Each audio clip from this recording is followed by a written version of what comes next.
Start. किशोरावस्था में school के बाद कॉलेज जाना गांव की लड़कियों के लिए नई दुनिया में कदम रखने से कम का अनुभव नहीं होता। हिंदी की कक्षा में प्राध्यापक ने मेरा परिचय पूछा और मेरी हार तय हो गई। दरअसल भाषा पर मेरी बोली का बोझ ज़्यादा था। लाख कोशिशों के बावजूद हरियाणवी बोली का लहजा भाषा से बाहर नहीं निकला और प्रोफेसर का मुंह चढ़ गया। ताना का प्रसाद भी साथ ही मिल गया।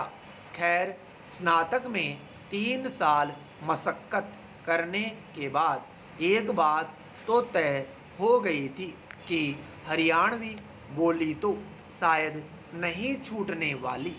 यह कोई पहला और आखिरी अनुभव भी नहीं रहा कि बोली के असर से मेरी काबिलियत का भी अंदाज़ा लगा लिया गया हो। लेकिन धीरे धीरे मैंने भी समझ लिया कि भाषा में से बोली को निकालने की कोशिशें अब और कभी नहीं। इस पहचान में कोई ऐसी खराबी नहीं जिसे मैं निकाल फेंकूं। पैरा सवाल तो पनपने ही जवाब पाने के लिए है। बोलने की शुरुआत भी तो बोली से ही हुई होगी। बोलना शब्द भी बोली का ही रिश्तेदार है। अक्षरों की बनावट और व्याकरण की सजावट से भाषा का रूप तो बाद में ही लिया होगा। भाषा का बेशक अपना कद है, क्योंकि वह साहित्य, समाज, इतिहास की वाहक बनकर संस्कृति को आगे बढ़ाती है। लेकिन बोली को बोना करके भाषा को महान नहीं बनाया जा सकता। हम यही कर रहे हैं।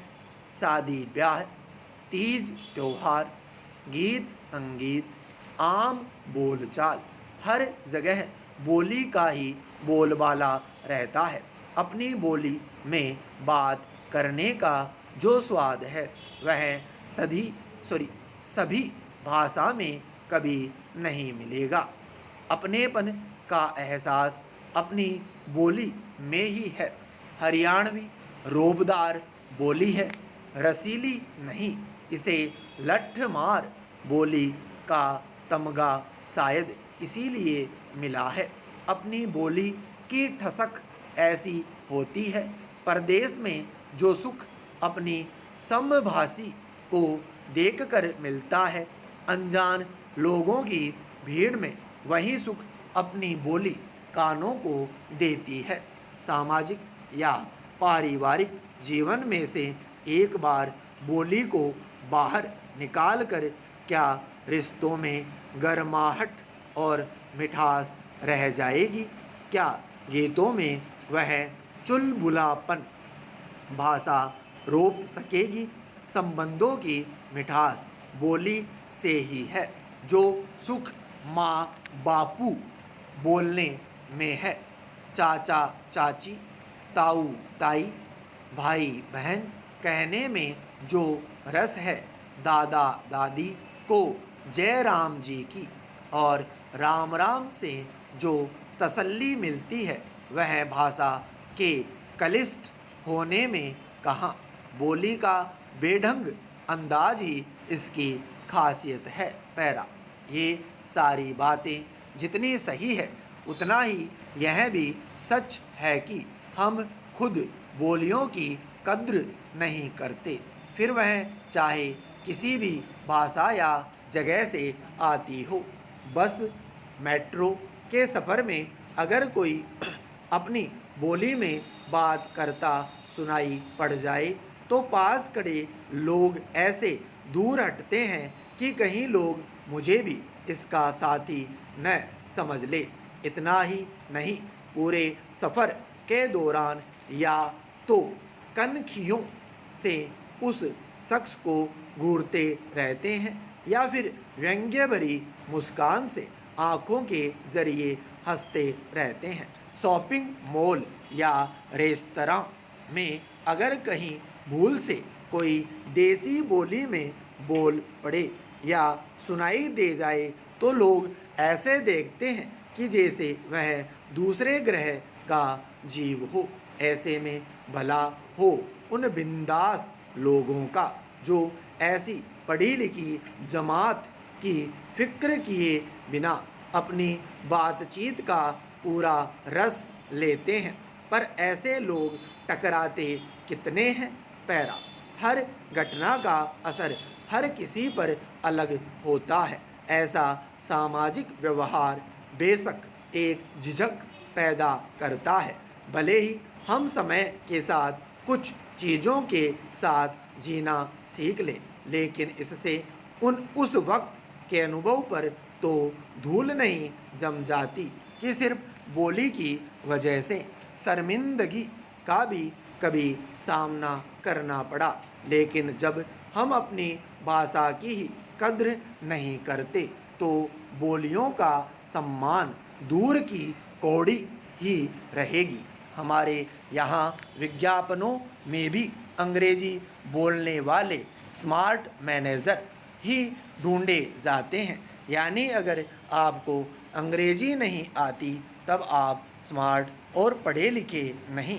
माँ बाप खुश होकर बड़े गर्व से बताते हैं कि उनके बच्चे को हिंदी अच्छे से नहीं आती, पर अंग्रेजी फर्राटेदार है।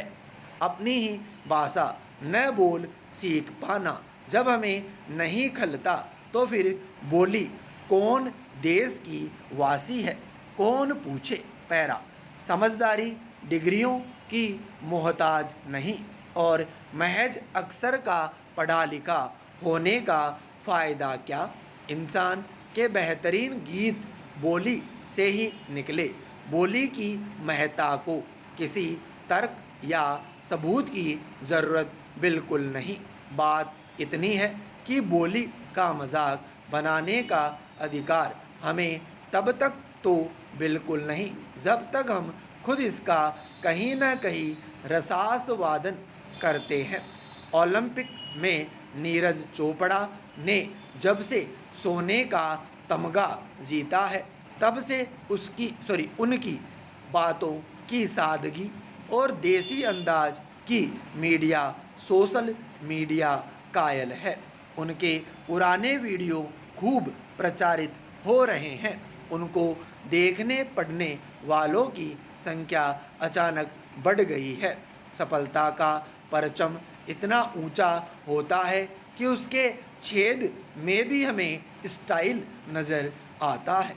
क्या अब हम खुद से कह पाएंगे कि देसी बोली बोलन वाला बावला न होता?